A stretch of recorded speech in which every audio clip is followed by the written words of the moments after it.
Hi,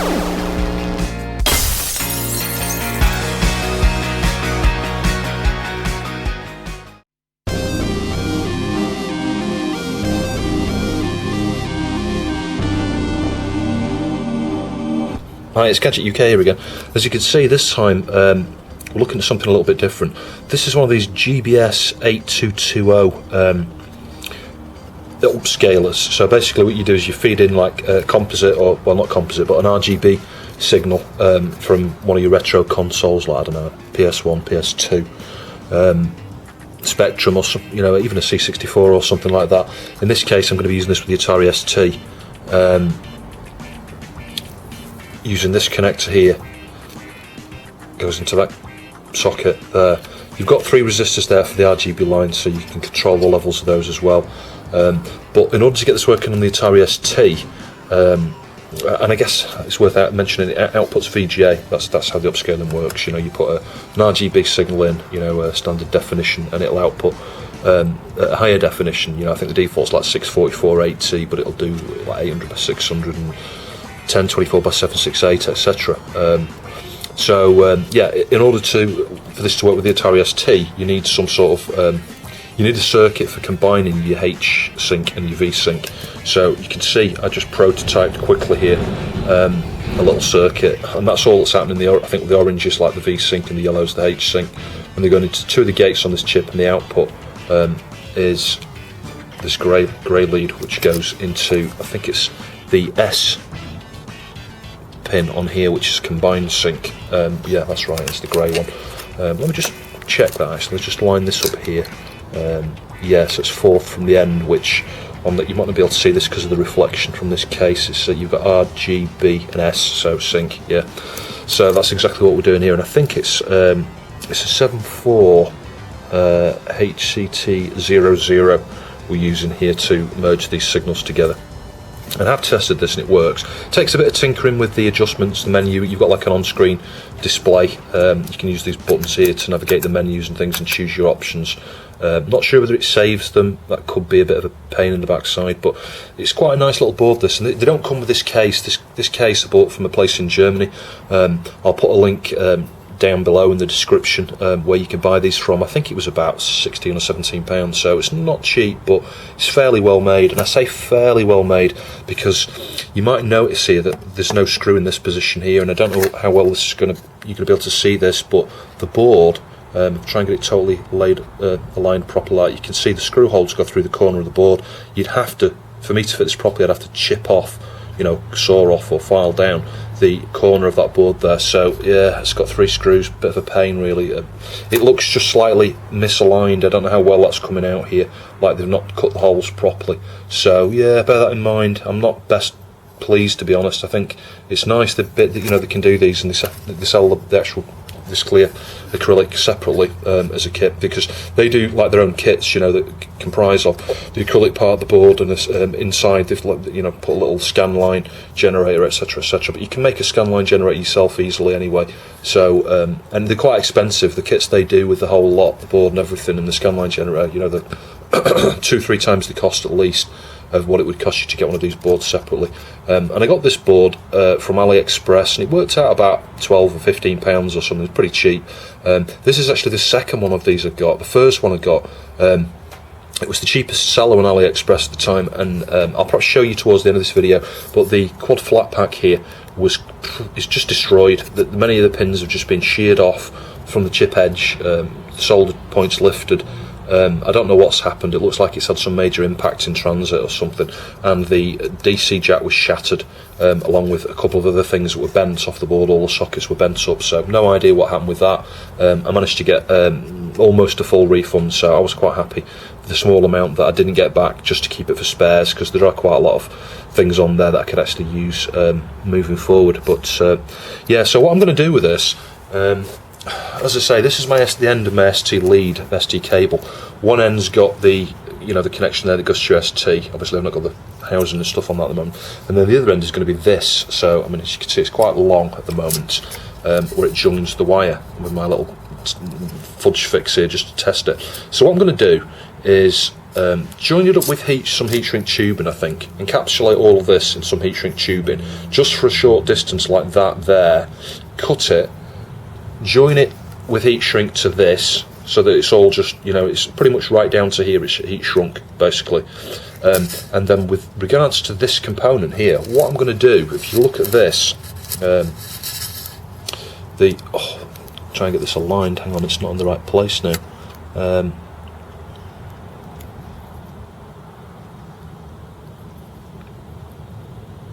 Yeah, I'm not sure what I'm going to do with that actually, now I think about it. So here's a bit of a work in progress. You can see I've slipped the heat shrink tube in here onto this cable. It's probably a bit too thick, this, but when it goes over the wires and the chip there, it should shrink okay, I think. Might have to redo this yet, I'm not sure. But you can see what I've done here is I've dead bugged this chip in a fashion really. Bent all of the unused gates underneath the chip and joined them up in the middle to the ground. So you've got a ground coming in and you've got a ground that goes to the power supply on the board there. So let's say all of the unused gates and the ground pin are connected to the ground rail at both sides.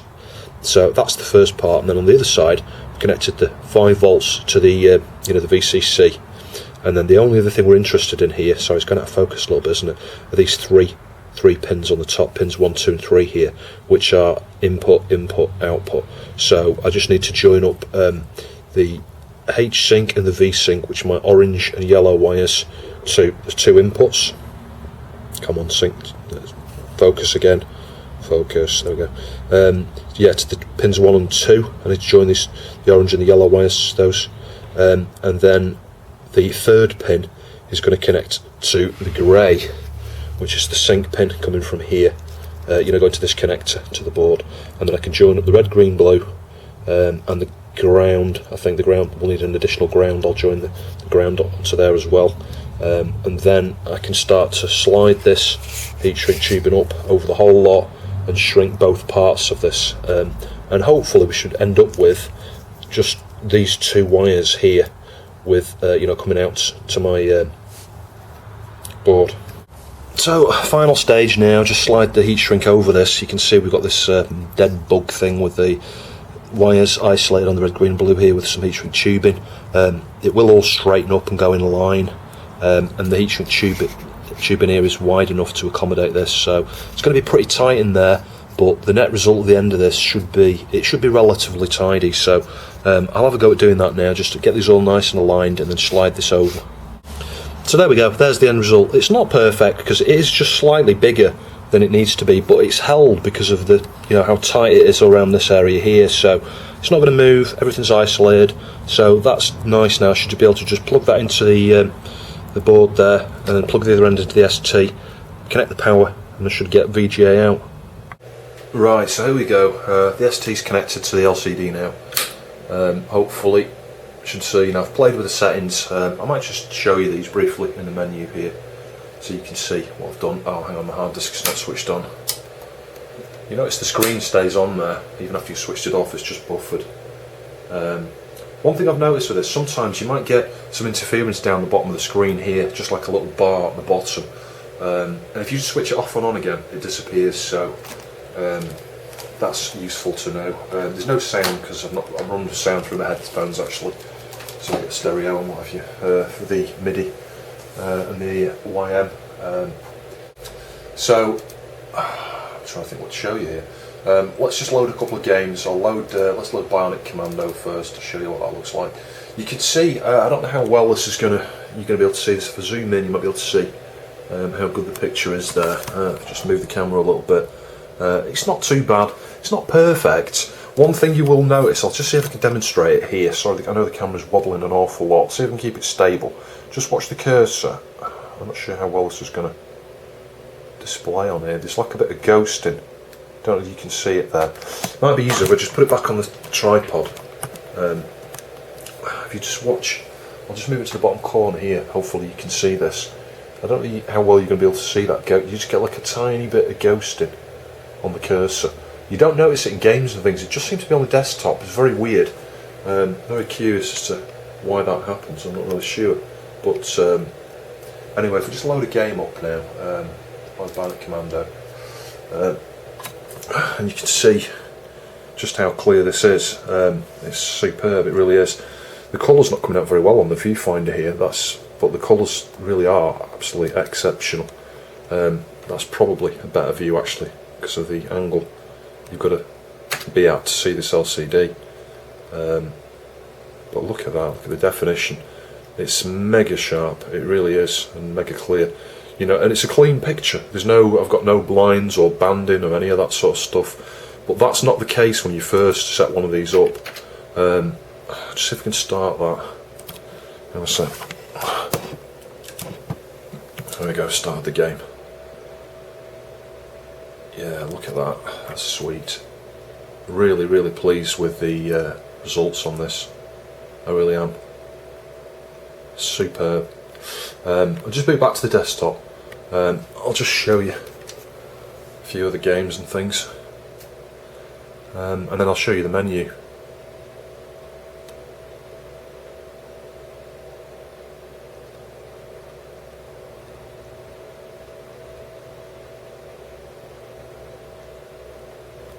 Yeah, looking a bit lighter on the camera than what it looks like to the naked eye. You know, that green there on my viewfinder, it looks like really light green, but trust me, the colours are spot on. They really are.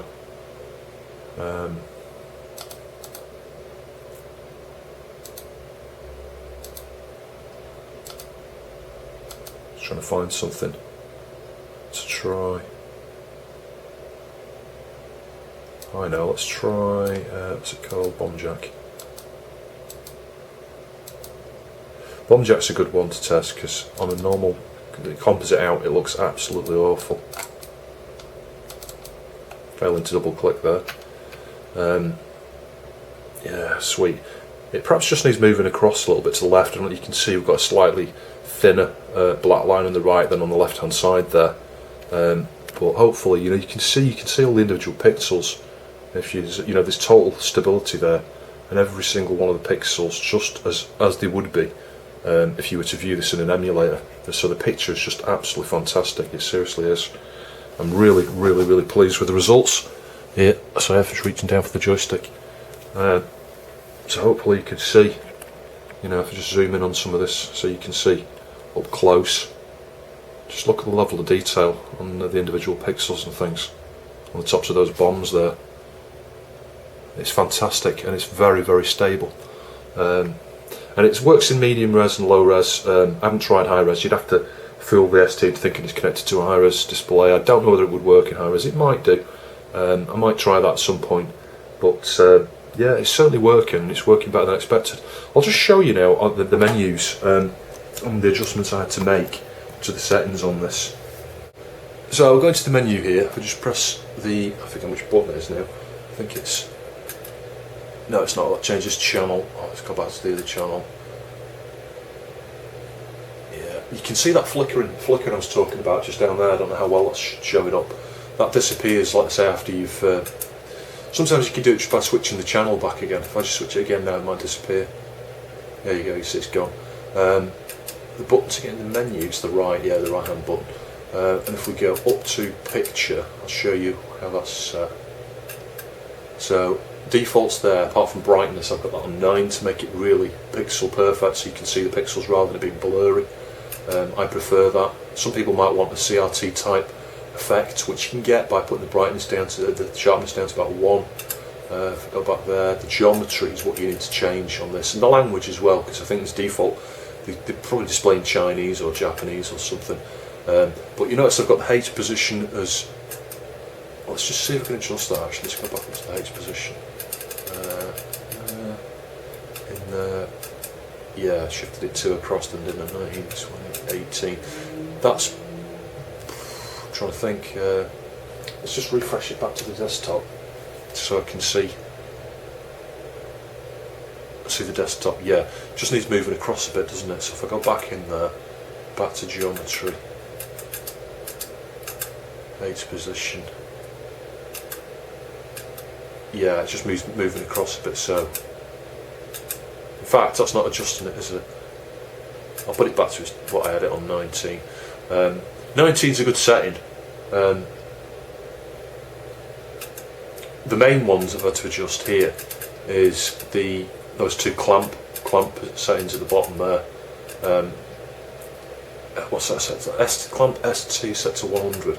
I'll just adjust this now. I'll show you what this looks like sort of out of the box. It's quite low down. It's like 18 or 15 or something. It's the ridiculous, you know, you get a goddamn awful picture, as you can see.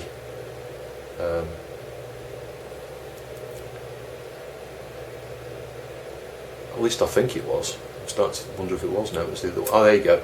Yeah, you can wrap right round. It's quite low, but you'll find that it just doesn't look quite right. Well, I don't know. It doesn't look too bad actually on 10.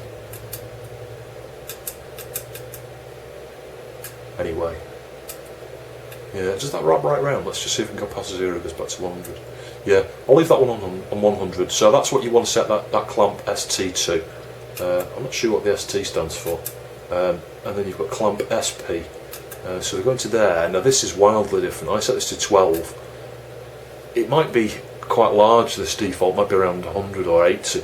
Can you see what's happening here? The colours go all weird. You get this grey, horrible banding and stuff. But yeah, that's why I had that set so low. You could reduce it all the way down. Forgot what the hell it was set to now.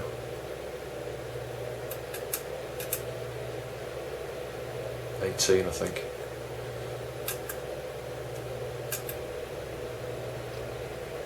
Let's just try refreshing that again. Just wondering what that black line is at the top. I'll switch the ST off on actually. Yeah, look, you can see this line up here. I never had that before. That's from messing with that menu a minute ago. But anyway, you know, you can see what you need to do there now. You do need to play around with these settings. Let's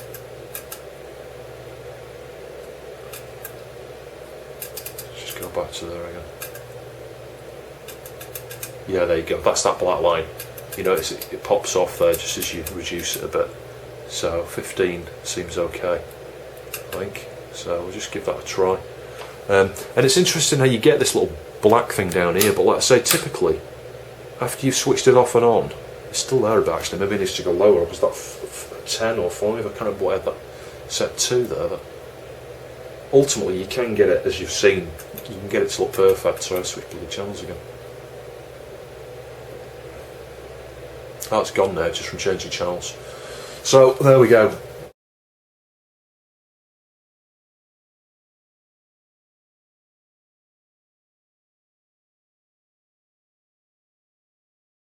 So here's the other one they sent me, a different seller. I don't know how well she's going to be able to see this, if it's going to focus at all. Probably not. It is very shiny. Yeah, it's not going to focus, is it?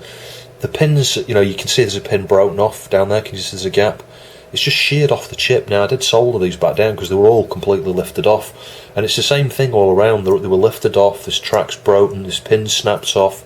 There's a pin snapped off on here.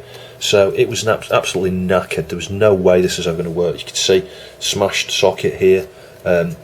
All of these connectors here were bent up. You can see, you might be able to see slightly, they're still pointing upwards a little bit, and the VGA connectors were all bent upwards as well on both sides. So yeah, God knows what happened to this, but I can use this for spares. I'm keeping this because you've got this Hynix SDRAM or whatever it is there. It could be a P SDRAM, so that's useful. I could always, you know, if I ever fell with it and I could swap it out, I could swap out that chip. And there's a few other useful components, voltage regulator and lots of buffers and things on here that I'll be able to use for other things, and loads of small SMD caps and resistors and things. So I'll just keep it for spares, and these buttons are useful as well. I think you can see these are the ones that have got slightly extended nubs on them, and it's important to know actually that with these, that's exactly what I need to fix my Neo Geo controller. If you've seen other previous videos people have done on YouTube, this is what they do. They get these little switches like this to replace the ones you get in the controller, you know, the directions on a Neo Geo CD controller. But normally they've got smaller heads on the buttons there. You can get different sizes of these. I've got some where they come up to where my finger is there, you know, like 6mm or 7mm long. They're really long. It might even be 12, I can't remember. You can cut them down to size, but if you get ones like this, typically those are exactly what you need to fix in the OGOCD button. So I think that's what I'll do with those. That's where those buttons are going to go. And I can always pull this connector off. That's useful as well. And it's, you know, you've got some screw mounts there. You could actually mount that inside a case and use, you know, for left, right, and video. The colours aren't quite right there, but nevertheless, that's useful for that sort of thing.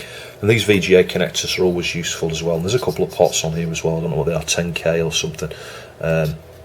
Yeah, but anyway, I just thought it'd be useful to show you that. So yeah, check the feedbacks of these guys on AliExpress before you buy from them. I didn't notice the guy who I bought this original one from, he had a feedback of about 92% or something. Well, you know, that says it all really. If he's getting 8% of problems, you know, you want to stay clear. I think the other one I ordered, it was something like 99.97% or something, and there we go, it turned up okay. It was delivered okay, and it wasn't well packaged. This did come well packaged, and the packaging wasn't damaged. I think that this was previously damaged, and he just sold it regardless, just despite the fact it was damaged, and just assumed that someone would you know, just end up paying for the damn thing. But I did get pretty much like a 75% refund on this, and I was quite happy to pay, you know, I don't know, a few quid to keep this for spares, rather than trying to send it all back. So yeah, that's worked out well. And I guess the other benefit of me getting this second faulty one is I got a second harness with it. You know, it's got the connections here to make something else. So if I just show you under the table where the current one is, you can see it just down there. It's not going to stay there, that's just there for the moment under the table. And all that connects it up is the power supply, which you can just see near the plug socket there, and that one cable that comes straight from the ST, which is, you know, you saw previously with the heat shrink round it. So what I could do is connect this to a SCART socket and wire something up that'll do RGB, you know, SCART RGB into VGA, and I could just plug this in when I need to as well. So that's useful, I guess. And you could probably buy harnesses, like, you know, connectors like this with the wires and things on eBay pretty cheap, I would think, £1 or £2. Anyway, thanks for watching. I'll see you soon.